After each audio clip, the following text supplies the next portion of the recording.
Hello out there, this is Wakeangel2K1 coming at you with a review of what's probably one of the top 5 most expensive Transformers that I currently own. It is Airazor. She was given away, I believe, as the BotCon freebie from last year, but you know, I got her from a guy who was selling her on eBay. He was in the UK and he sold her for less than $100, so I'm calling that a win, because before I found that UK guy, she could easily sell for 130 to 150. So, you know, 40 to 50 bucks off is all good in my book. Airazor comes with this really cool card, which has some interesting artwork on it, along with her technical stats and a bio about her being a reconnaissance expert who really does love flying. She also comes with some custom printed instructions that have her name on them, along with the Maximal symbol because she's from Beast Wars. But aside from that, it's just a black and white instruction sheet that you probably came packed with like Windblade and all that. But you know, it's nice that they actually changed it to reflect her colors, so it is custom printed just for her. Alright, so Airazor is of course based off of none other than Slipstream, the Takara remold of Windblade. It's good to see that they got a lot of mileage out of this mold. Although I have noticed there is a distinctly different feel in her plastic quality. She has just a slight bit more mass, and some parts of her plastic don't feel quite as flexible. It's like whoever makes these those BotCon Transformers, they use different materials in their injection molds. That's not to say she feels flimsy or cheap, because she still feels good. It's just that I noticed that she feels different. Then again, the Takara version of this mold uses a whole lot more translucent plastic, which I'm happy to see is not in this. Then again, every square millimeter of her seems to be painted, so it's hard to tell what's translucent plastic and what's not, aside from her fans. Alright, so I do have an Airazor toy, although it's not official. It is, of course, the custom Airazor that I got from DeviantArt user Unicron9, an awesome Transformer customizer. Now, as far as I'm aware, Unicron9 worked off of nothing but screenshots of the character from the cartoon show. And if you see, like, the color schemes are pretty much spot on. You got the yellow, you got the gold and orange and yellow on the inner thighs. You got the black shins.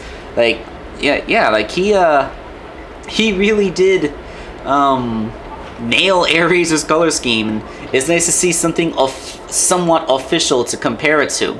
So yeah, Unicron9, you did awesome. And don't worry, just because I have my new Airazor here doesn't mean that I love yours any less. After all, yours is the only one that actually turns into a bird. Okay, so you've already seen all the articulation and stuff that Airazor has. If you've seen any Windblade, or any generations, I should say, Windblades or Slipstreams. So, you know, she has full 90-degree rotation on her elbows and a bicep swivel.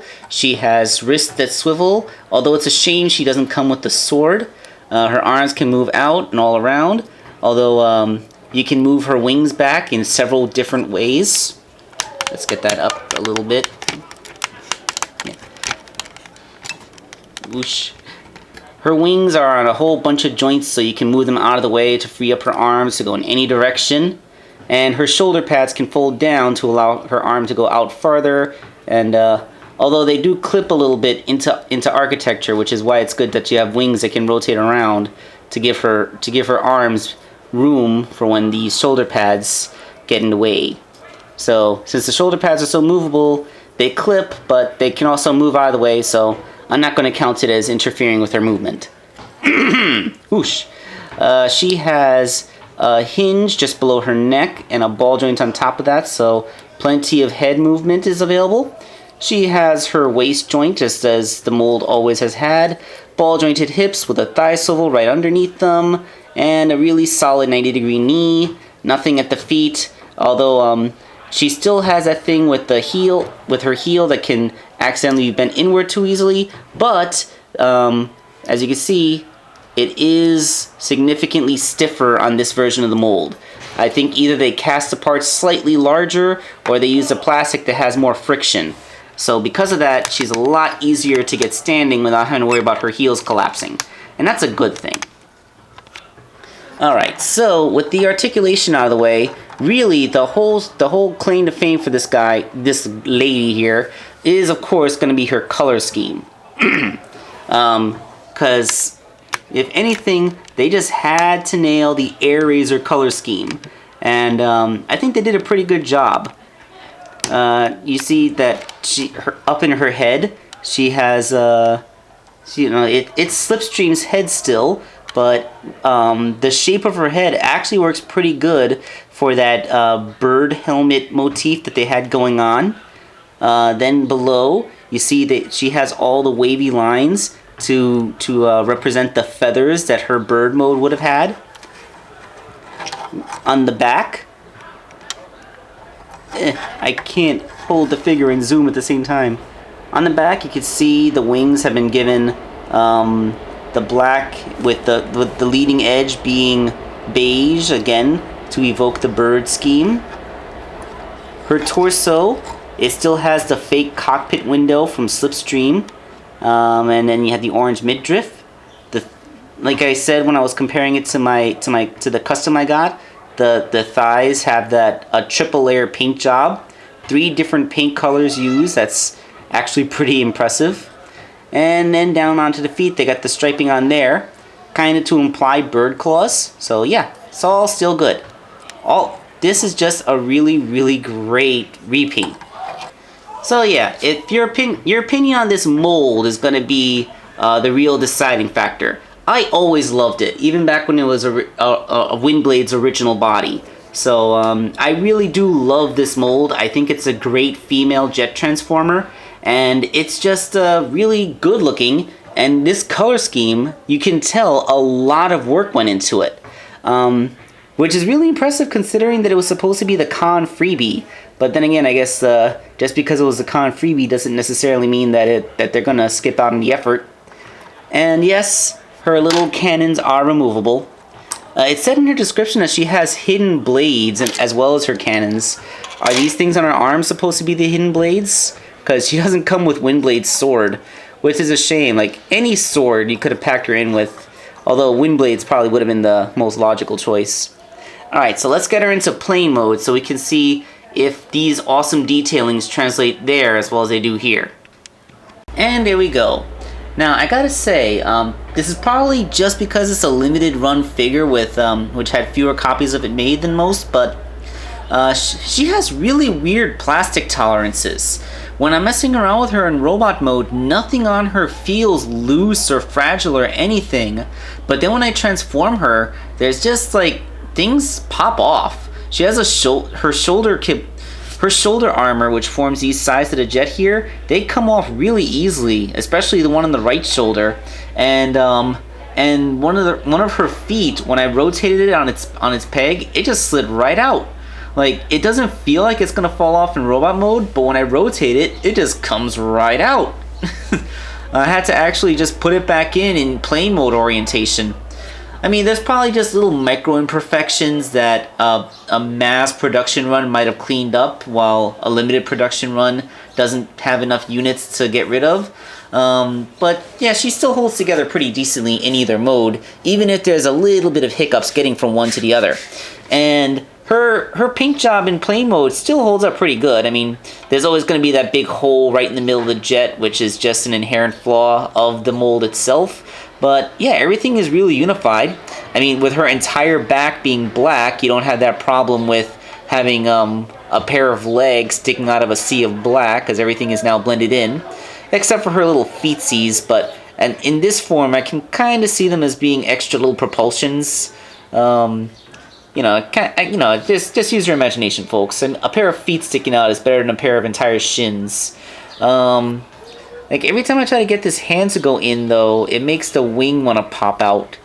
Like, Like the Windblade mode was always one that the Windblade mold was always one that really needed you to be very careful and make sure everything fit precisely in place in order to make it into a solid and coherent feeling jet. But and this one, it like a combination of mold degradation and limited run means that you kind of have issues with it wanting to peg together. So it's just not quite as solid in jet mode as it was in when it was Windblade or Slipstream. Doesn't even really stand straight. I feel like, see, it has this kind of droop to one side, like it's constantly turning. So I don't know. I'm not sure what the issue with that is. Maybe a slight mold deformation in the way her hip is made. Like in order to make both of her wings peg in solidly, I had to rotate her waist just slightly off center. So I'm guessing there might be some kind of mold flaw in her thighs or something.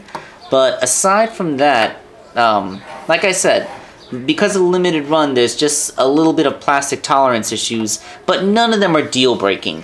It's a little bit crooked, but you only really notice it when you're setting it down. If you're just holding it in your hand or you have it displayed in a flight stand, you wouldn't be able to tell. So I don't know. You're not getting a very much avian theme from here. I mean, you have the light colors on the trailing ends of her wings, and you have her nose cone, which like you can kind of see a bird face motif going on here with like the cockpit being the eyes, and then you have the face, which is a different color from the top of the head, and then they have the nose cone is black. I guess if they really wanted to make it look like a beak, they could have cast the nose cone in this orange color. But then I think they figured that would look kind of silly to have an orange safety tip nose cone on an airplane. So they decided to go with black, and I can see why they do it, and I approve.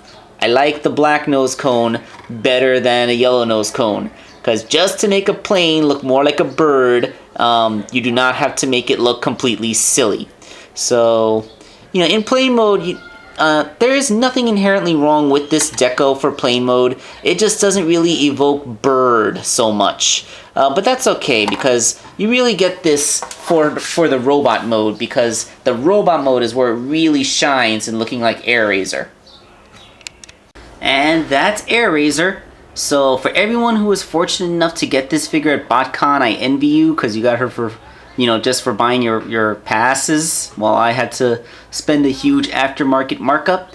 But I can see why she would command such high prices, because she is a really nice repaint. Now, is it actually worth seeking out and getting? I gotta say, only if you're a super fan, because those aftermarket markups are really big, and the figure does have some wonky plastic tolerances. Once again, nothing super game breaking for an adult collector, but who just wants this character in a modern toy. But yeah, you're gonna have to be very, very dedicated to the character, and seeing as how she was one of my favorites from the Beast Wars cartoon, it's worth it to me. But again, your mileage is going to vary, so think long and hard on whether you really want her before you go dropping the amount of money that you're probably going to have to spend to get her. So this has been Wakeangel2K1, and I'm signing off.